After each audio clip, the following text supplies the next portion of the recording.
Growing up in this country, we are often told that America is a land built on freedom, justice, and democracy.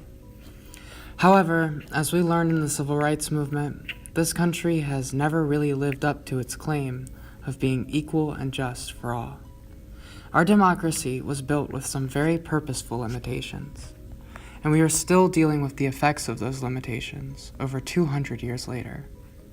The women's suffrage movement did not win the federal right to vote until 1920, and even so, it only won that right for white women.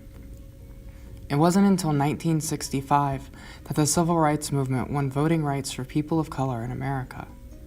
Both of these battles were hard fought, and their victories should never be treated lightly. However, the belief that many Americans have come to hold, that we have finally achieved a true democracy with universal suffrage and equal rights, is far from being true. The right to vote is still out of reach for many people in this country.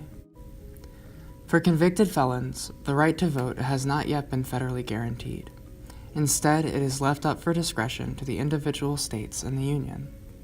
While some states do have full suffrage for convicted felons, many others have strenuous and difficult qualifications people must meet before winning back their right to vote, while still others have no avenue for previously incarcerated individuals to get their voting rights back.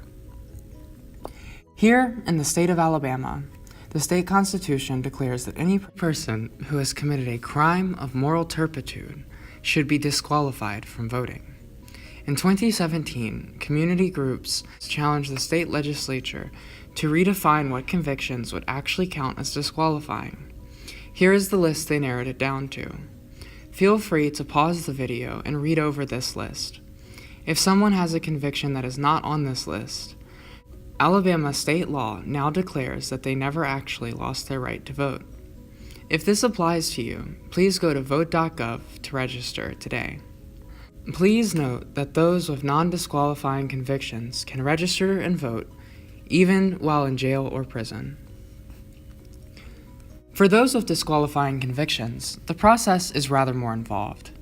However, if you or someone you know has a conviction on the disqualifying list, those with outstanding fines, fees, or restitution that is specifically from your disqualifying conviction, you can submit this form to the Board of Pardons and Paroles requesting a remission of outstanding fines and fees.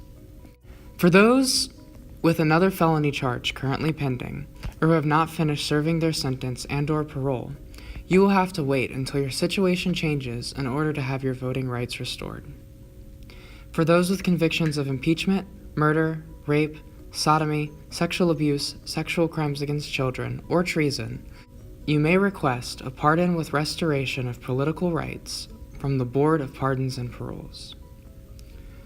For those who have paid their fines and fees, have no pending felony charges, have finished serving their time and parole, and do not have convictions of impeachment, murder, rape, sodomy, sexual abuse, sexual crimes against children, or treason, you may apply for your Certificate of Eligibility to register to vote, also known as the SERVE form. If you fill out this form, the state is required to respond within 44 days. This form is not discretionary, meaning that if you have met the requirements listed, you cannot be denied. Once you have received the Certificate of Eligibility to register to vote, you may go ahead and register to vote at vote.gov. If you need assistance with restoring your voting rights in the state of Alabama, or simply need more information on that process or how to get involved, please go to alabamavotingrights.com. If you are in another state besides Alabama and would like to learn about getting your rights restored, please go to campaignlegal.org/restoreyourvote. We hope we helped you or someone you know to learn about your options for voting rights restoration. Please remember to pass this video along to anyone you know who might need their rights restored. Thank you. All images used are in the public domain. The Alabama Voting Rights Project is a collaboration between the Southern Poverty Law Center and the Campaign Legal Center. The mission of the Alabama Voting Rights Project is to educate the public on this law change and to assist people in restoring their voting rights.